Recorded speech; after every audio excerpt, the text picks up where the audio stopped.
Hi, you doing okay? Holiday weekends are weird, and this one especially.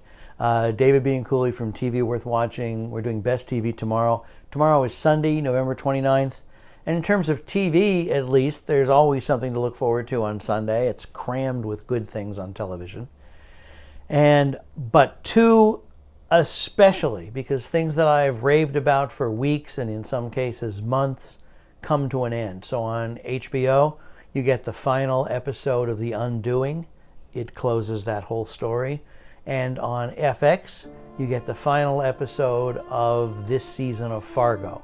And season 4, if you haven't seen it, go find it, catch up. It's wonderful. I mean, every season of Fargo has been wonderful, but this one has a different, astounding performance every single week.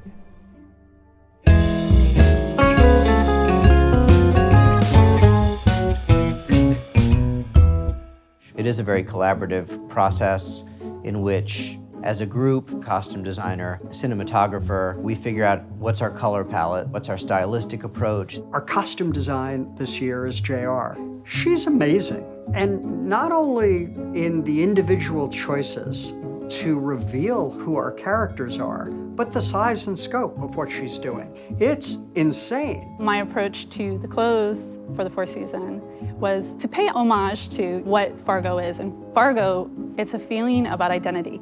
You've got horror, you've got comedy, you have drama. All of it blends together and you create an American folklore. So my approach to the clothes had a lot to do with researching and exploring American identity and what that means to us all. The African-American gangsters, they had to try so much harder to look legitimate in society. So we do use a lot of plaid and check on the Cannon gang. And there's a lot of gangsters in sweater vests. When you have on the real outfit, it does a little bit of the acting for you. They're not always that comfortable.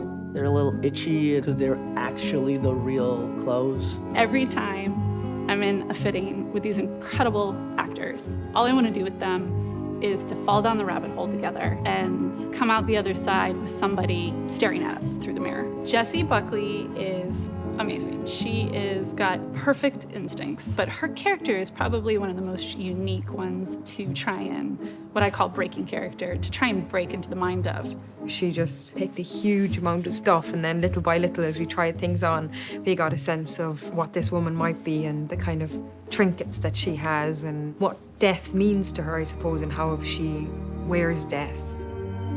Dana Gonzalez has been the cinematographer on all of these seasons. He worked with me on Legion also. The scope of season 4 of Fargo is bigger than all the other seasons because of the technologies that have happened and things that have evolved even in Noah Hawley and my filmmaking experience. The large format photography and the way that we were able to use longer lenses and kind of focus the period really gave to the strength of the story. The usage of gimbals on cranes and jib arms, cable cams, pretty much any shot we could think of, we could do with something that we have on the truck, accessible. I think these things will only enlighten and highlight the season, not take away from the previous seasons. This year we started to talk about what photography was in the period. We started talking about Kodachrome. Kodachrome, it's particular to the era.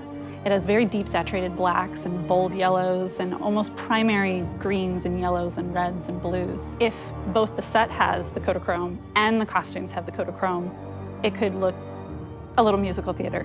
And so we called it the Kodachrome football, and we would basically just check in with each other and see who was carrying the football down the line in that particular scene. Whoever was doing the primary color, it might have been like a red hat or maybe a stop sign. The way they all worked in concert to create this look and not step on each other's toes was pretty amazing.